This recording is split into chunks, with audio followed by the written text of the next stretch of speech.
Okay, so today I have the pleasure of speaking with Dr. Emily Osborne, a physical scientist with the Ocean Chemistry and Ecosystems Division of NOAA AOML, about our BGC Argo program. Welcome. Hi, Olivia. Thanks so much for chatting with me today. Yeah, of course. So let's see. So first off, tell us a little bit about yourself, your background, your position at NOAA AOML, stuff like that.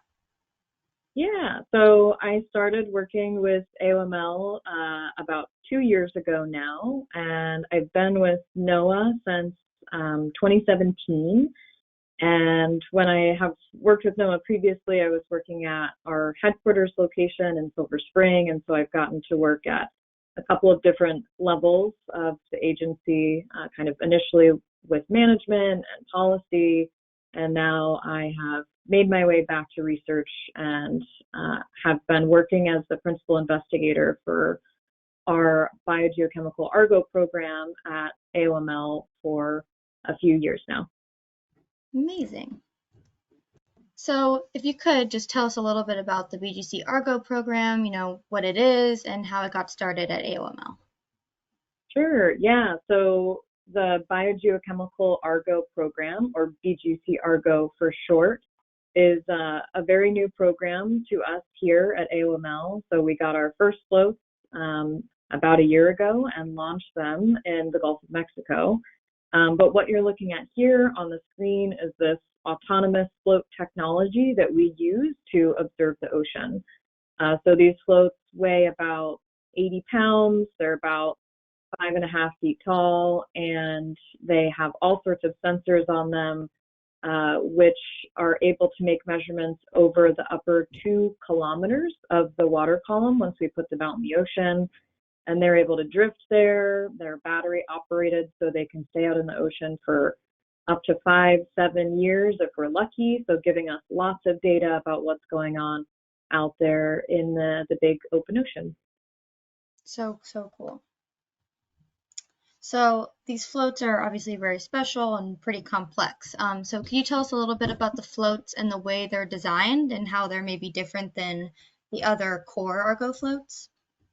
Sure, yeah. So the Biogeochemical Argo program has been born out of a longer term and much larger Argo program, which has been launching these autonomous drifting profiling floats for more than 2 decades now. So some of the first Argo floats, which historically have measured temperature and salinity only, were launched in the late 1990s.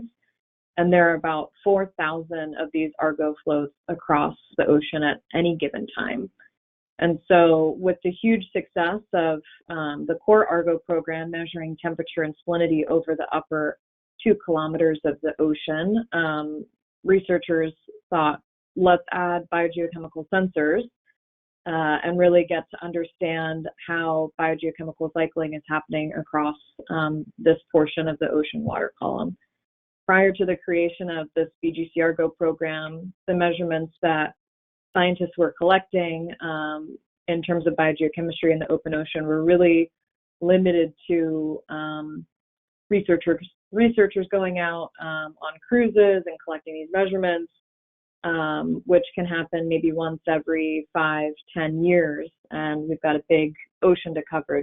So having these floats has been really huge in filling our observations across this particular part of the ocean. Yeah, so cool. So much more efficient for scientists. Right, and a good impact on our carbon footprint of not having, we could never have as many observations using ship-based platforms as we could with float-based platforms. And so the partnership between those two observations has been really critical in expanding our understanding.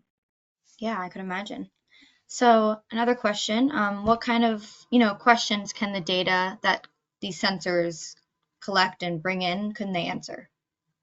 Sure. So biogeochemical Argo floats are floats that have at least 5 sensors on them, or up to 6. And so most biogeochemical Argo floats are able to measure temperature and salinity, oxygen concentrations, pH, nitrate concentrations. And then there's a biooptical sensor, which can tell us about chlorophyll A fluorescence and optical backscatter, which is essentially how many particulates are out in the ocean.